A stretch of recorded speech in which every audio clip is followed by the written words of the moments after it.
Hello, everyone. This is an instructional presentation on your 3 assignments for this week, which is Chapter 17, Sections 1, 2, and 3. So this presentation is going to go over all the major information that you need for your notes for all 3 of these sections. So make sure and pay attention and use this video to complete all parts of your section notes. You should remember that in these slides, each part that is bolded and underlined is an answer inside your notes, so you can use those to fill out your notes completely. Also, this chapter now starts with ancient Rome, so we are now leaving ancient Greece and moving on to a completely new area. However, we're going to find out that there's a lot of similarities between what we learned from ancient Greece and what we will learn in ancient Rome. So for the origins of Rome, it was centered in Italy, which is in southern Europe and extends into the Mediterranean Sea. So earlier we were learning about Greece over here, and even Macedonia, where Alexander the Great came from. Now Italy is all over here. So it's very close to Greece. However, we're going to find out some differences as well. So as far as these similarities go, both Italy and Greece had a Mediterranean climate, which meant that they had mild winters and hot, dry summers. Both places had natural harbors, which made it very well suited for trade. And it was linked by land along with the rest of Greece. Now, Italy's differences from Greece. It was a lot less rugged landscape, which meant that the land was easier to unite. If you guys remember, the Greek city-states were fiercely independent, and it took a long time for Greece to become unified under Alexander's the Great's father, Philip. So Italy was just a lot easier landscape to maintain and manage, so it made it a little bit easier for the country and region to get united. Italy has a lot of several large plains, and that meant that it had more arable land, which also meant more crops and food for a growing population. Also, Italy had several navigable rivers, which meant that there's a lot more water access, and transportation through the land was a little bit easier.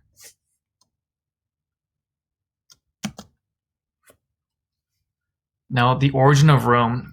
The city of Rome was in the region of Latium. Now, this is a region of Italy that is drained by the Tiber River. The Tiber River is the actual river that goes through the city of Rome. And the people who founded Rome were called the Latins. So they were called Latins because they came from the region of Latium. Now, this is the province of Latium in Italy. You can see that there's a bunch of different provinces that make up the entire region.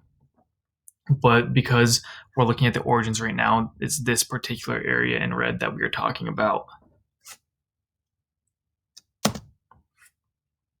Now, Rome was founded a long time ago. It was founded around 1000 BCE.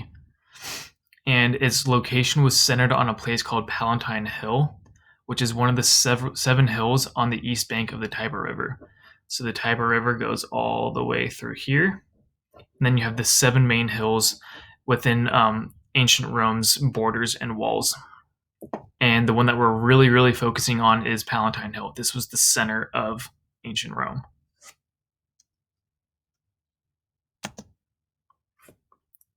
Now, because of Rome's natural geography, it had a lot of different advantages, which made it so successful. So, as we mentioned, there were 7 main hills in Rome, and this gave it natural defense against attacks.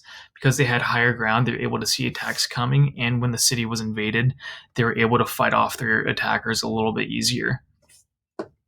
It was also on the Tiber River, which gave it access to a port. So with the city being here, it had access to the river here, and the river flowed all the way into the ocean, so they could access sea trade that way. It was also on key trade routes, both from the sea and land. This is what made the Roman city very successful in its early years. Now, with the origin of Rome, we really focus on the Greek character Aeneas. And he was the Trojan hero of the Aeneid, which was written by the Roman poet Virgil. Now, Aeneas was important because his descendants actually founded the city of Rome. So when we learned about Troy and the Odyssey and all those stories from ancient Greece. Aeneas was one of the survivors of the sack of Troy, and eventually his descendants created the city of Rome. Now, with the origin of Rome, we mostly focus on the Romulus and Remus story. So, Romulus and Remus were twins, and they were descendants of an Aeneas. And the importance of them is that the location of the rescue was Palatine Hill, obviously the location of Rome.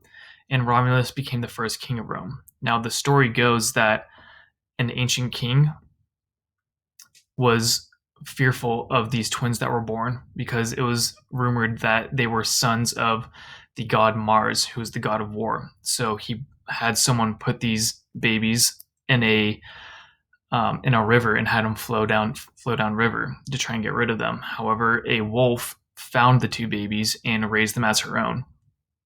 And eventually, these two babies grew up into powerful, strong men, and they actually ended up fighting each other. And Romulus defeated his brother Remus, and that is why it's called Rome now, because it's named after Romulus. And he founded the city and became its first king. So that's it for chapter 17, section 1. So make sure and use those slides to complete section 1 notes. Now we're going to go on to section 2. When we're looking at Roman society, there's a few different orders that we have to focus on.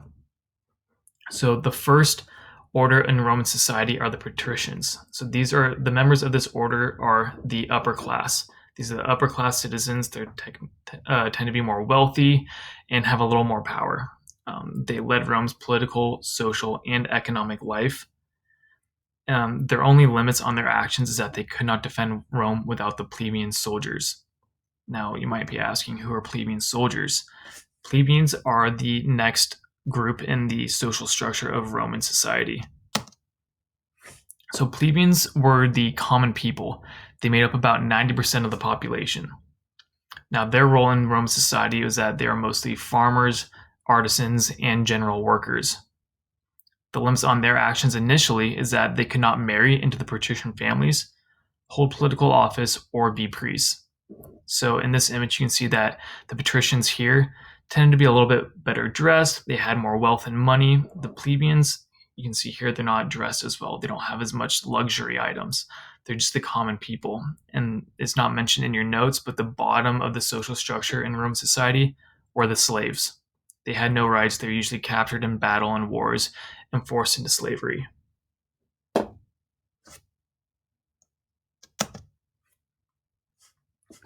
Now we're going to look at the process of Rome becoming a republic.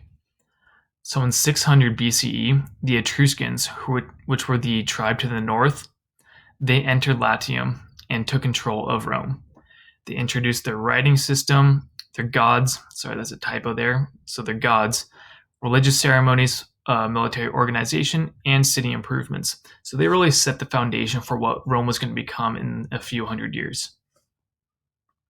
Now, in 509 BCE, the Romans overthrew Tarquin the Proud and formed the Roman Republic. Two consuls, which became the top leaders in Rome, took over the king's duties, and the aristocratic Senate had the most power within Rome. So you had two consuls coming from the patrician families initially, and they had the most power in the city, and they took over the duties of the king of the past. Now, the Senate still had the most power.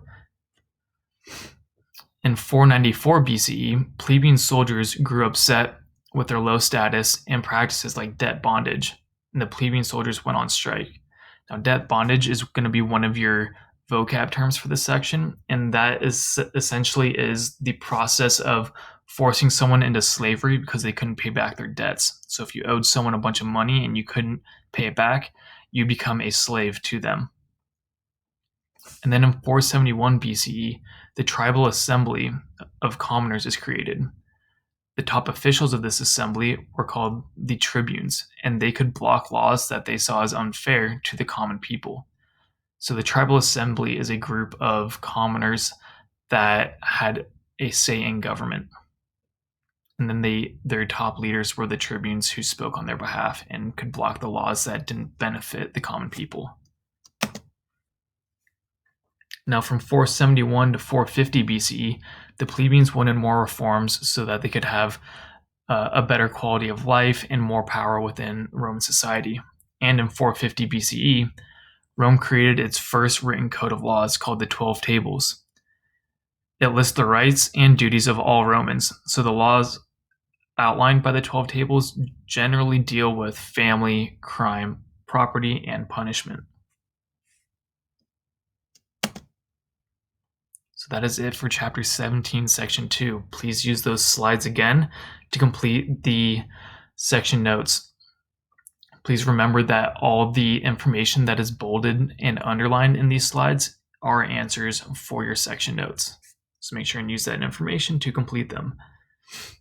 Now we're going to go on to section 3, which is the last section for this week. So this section really just focuses on the government of ancient Rome. And similar to the United States, it had 3 main branches of government. And the top highest one was the magistrates.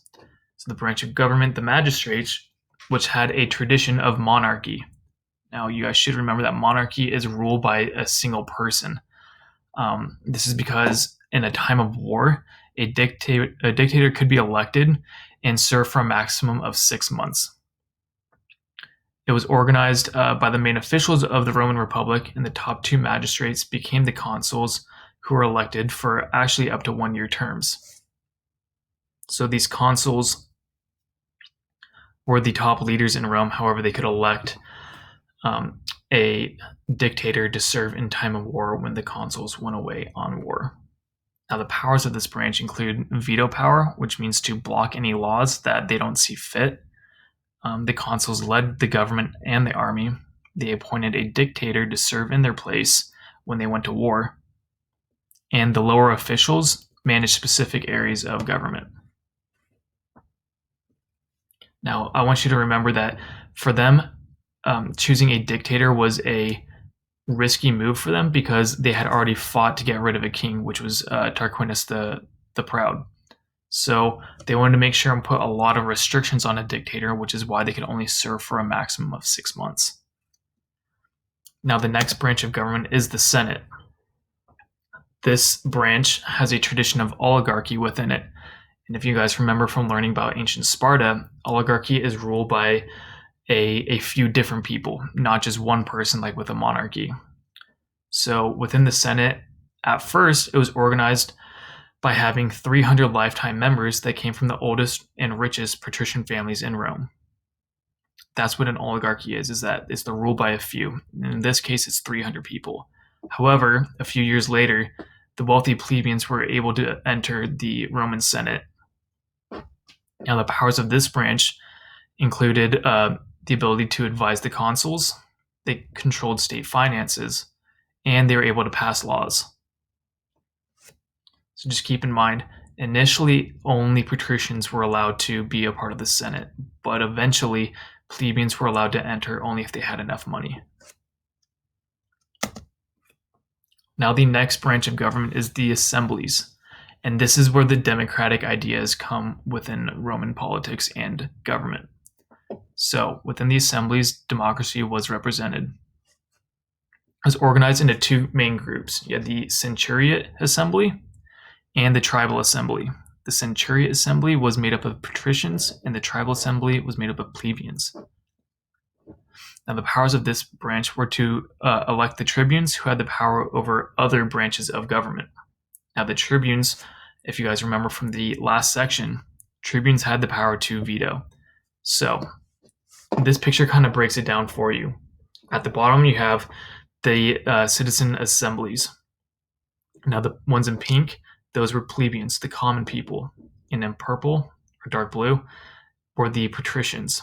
Now, you can see in the assembly, it was mostly made up of the common people. Now, these assemblies were able to elect the tribunes. The tribunes had the ability to block or veto any laws that they didn't see as accepting or benefiting towards towards the plebeian class. So they could use their veto power to block laws made by the consuls or the senators. On this other side, you do have senators, and these were made up of both patricians and plebeians eventually, because eventually they did let those plebeians in. And the consuls, there was a law passed that stated the two consuls that were in charge, one had to be a patrician and one had to be a plebeian. So that's the main structure of the Roman government. Now it can be a little bit confusing, but refer to this picture just to kind of clarify it for you. Now with the Roman constitution and laws, we're going to look at three main forms of laws within Roman government. So the first one is the idea of checks and balances. So what we're talking about here is a principle of checks and balances. And that meant that no one branch of government could become too powerful. And this worked in a way that only the Senate passed laws. The tribunes could veto any laws passed by the Senate. Remember, tribunes were the ones elected by the common people to represent their interests. And each consul had the power to veto an act of the other. So a plebeian consul could block the power or a law passed by a patrician consul, and vice versa. So they could do that to each other if they didn't agree. Now, there was another principle within Roman government, which was the idea of the rule of law. And this meant that Romans accepted the idea that they should be ruled by written laws rather than the whims of judges. So the idea was that laws had to be written down for them to follow it. That was their code of ethics. It's similar to how we work in the United States, where we actually have our own constitution and we follow the laws that are outlined within it. And their form of constitution was called the 12 Tables. So we learned about that in the last section, which outlined the 6 major areas of Roman society that it discussed. But also, the rule of law changed some other laws. So this is what made it allowable for plebeians to marry patricians. This is what outlined that one consul had to be a plebeian and one had to be a patrician. The rule of law outlawed debt bondage. So that meant that people couldn't become slaves just because they couldn't pay back their debts. And this allowed plebeians to become priests. So overall, the rule of law gave much more rights and power to the common people. Now, in the Roman Constitution is something called Lex Hortensia. So for this slide, we're talking about Lex Hortensia, and this meant that the Roman Republic became a democracy in theory. However, patricians still dominated the government, so it kind of gave the idea that democracy was occurring, but patricians still had so much more power that the plebeians didn't have enough control over government to actually make a strong influence. But this worked essentially by the tribal assembly having the power to pass laws without the approval of the Senate or consuls. So the tribal assembly could pass laws and have them work in government without the Senate or consuls giving their blessing on it. And to simplify things over here, this is the social structure of Roman society. So you have patricians on the top. These were wealthy landowners, the ruling class, such as consuls, senators, praetors. We haven't really discussed that, but we'll get into that later. The descendants of the founding fathers, and they had more rights and had veto power. Now, mostly plebeians below the patricians were poor, small farm owners. They had little rights, no veto power, and no say in government. However, the plebeians did elect those tribunes to speak on their behalf. Below them was freemen. These were slaves that were freed by their owners. And then lastly were the slaves. And that is it for our presentation on sections 1, 2, and 3 for this week. So as I said earlier, you will be able to find all your answers within these slides. They are all bolded and underlined like here and here. So make sure you watch this video. You can pause when you want to try and fill out your notes. And please get those turned in by Friday. Thank you so much, everybody, and have a great rest of your day.